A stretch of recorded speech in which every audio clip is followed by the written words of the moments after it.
And welcome to Assembly Update. I'm Ted Flint. Joining us today, Assemblyman Michael Novikov, who serves the 45th Assembly District, which includes Kings County. Assemblyman Novikov, good to see you. Ted, good to see you as well. All right. You've been busy, I know. We're going to get right into it. You initiated recently a community cleanup. You didn't wait for the Mamdani administration to come clean up your neighborhood. You rolled up your sleeves and went to work. You know, Ted, that's the most common complaint of the constituents in my district is that the neighborhood is very filthy, it's dirty, the garbage is all over. I mean, we work with the sanitation as we can. We report all the incidents, but still the streets are pretty dirty. And especially after this rough winter, those winter storms, you know, there's a lot of problems left, and the sidewalks are not clean. So we took care of just one street yet, which is Shipstead Bay Road, where my district office is. It's a beautiful, beautiful street with a lot of shops, restaurants, and it deserves to be clean. Unfortunately, there are some places for rent, so there's no particular owner who able to clean that in front of the store. So we took care of that, and thank you so much to my volunteers.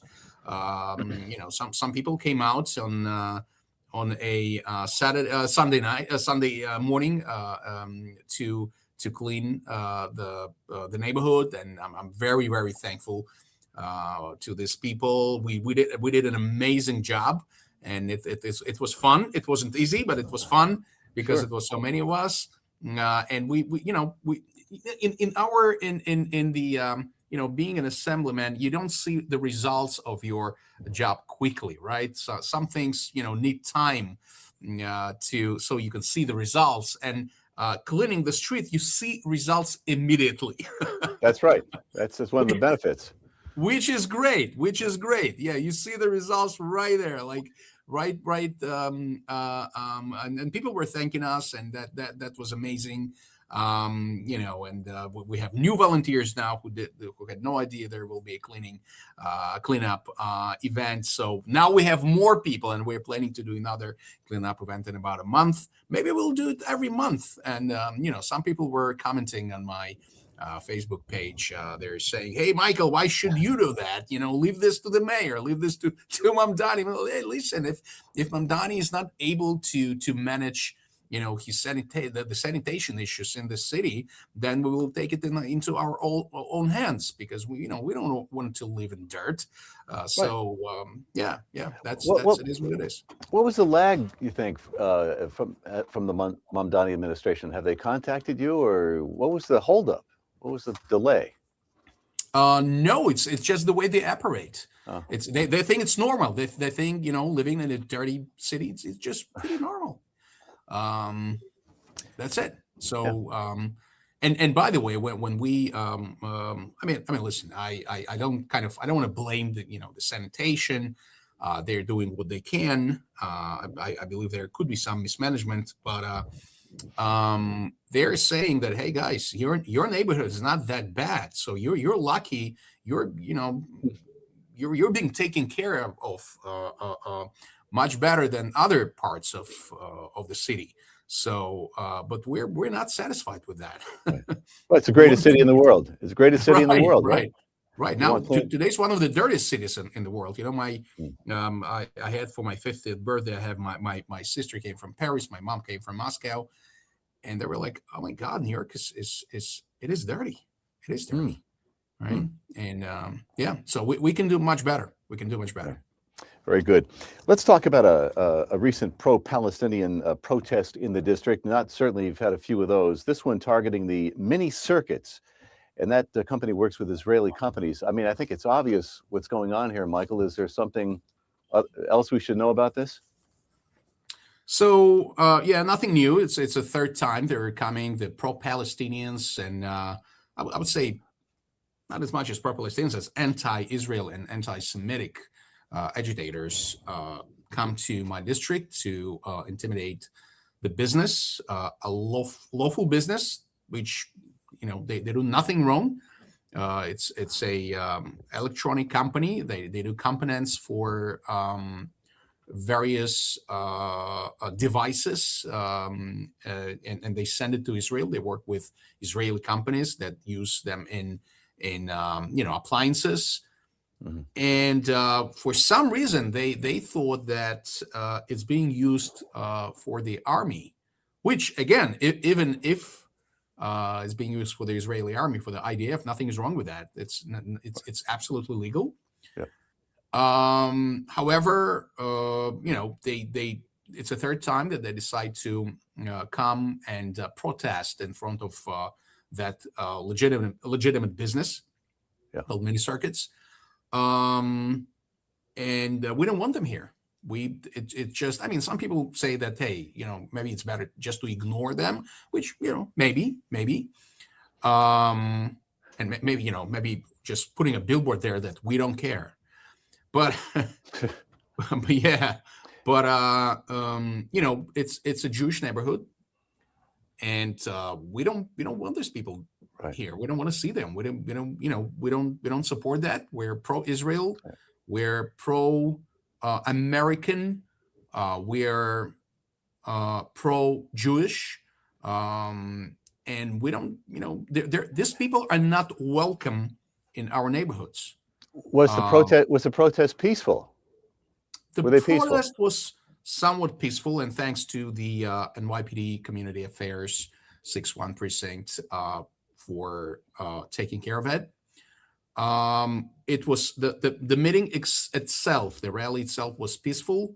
However, after the rally, they kind of spread it into different streets, different neighborhoods with their, and I have to admit, by the way, there's something new in that, because we also just had we just saw Palestinian flags, and this time we saw a flag of Iran, the regime that we're fighting, the regime that hates U.S. I mean, Yeah. how is it possible that you come out with a flag of the country that hates the country you live in, right? That kills its own citizens who just come out to you're a protester. So imagine you're protesting in Iran, and Exactly. you'll be killed. Same as 30,000 people approximately were murdered during the protests in Iran, and you're coming with the flag of that regime, that bloody regime of Iran. How it's a shame, really. It Yeah. is a shame. So yeah.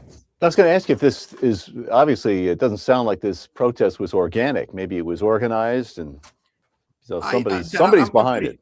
I'm pretty sure it was organized. Maybe there was some useful idiots, but yeah. But mostly, I believe, we all know these people are getting paid. They're getting paid like $40+ an hour, which is not bad, right? Oh, For just standing on the street with a flag and doing nothing. And we all know where this money comes from. We all know it comes from Soros, from different foundations funded by Soros and other other big shots that think that they will rule the world and change America to socialism. I don't know for what reason. Honestly, I never I don't. Unfortunately, I don't have an opportunity to question them. I would love to question them about that, but I can't. So yes, I'm pretty sure it was organized, and it was all. There were so many articles about that all these protests are organized, and of course, there are always people who are just sympathize regimes, and which again is a shame, because if you sympathize this regime, why don't you go and live there? Why don't you leave America and live there? You coined the phrase "useful idiots." That's what they are. Yeah, that's what Lenin. That's what Lenin called them. And unfortunately, yeah. So that mob, they spread it all over Brighton Beach and Ships. So there we have a Jewish school on Brighton Beach, on Brighton 6th Street, called Mazel Day School, and they started protesting in front of that school. I mean, why would you protest in Yeah. front of the school? Just kids going That's to right. the, parents were worried, parents were afraid. There was not enough police presence at the school, um, because they spread it out to different areas, so it was pretty difficult for police Mhm. to follow them, to follow all of them. And because we don't have enough funding for police, we're lacking patrol cars, we're lacking officers. So it's all consequences of the same agenda that lefty Democrats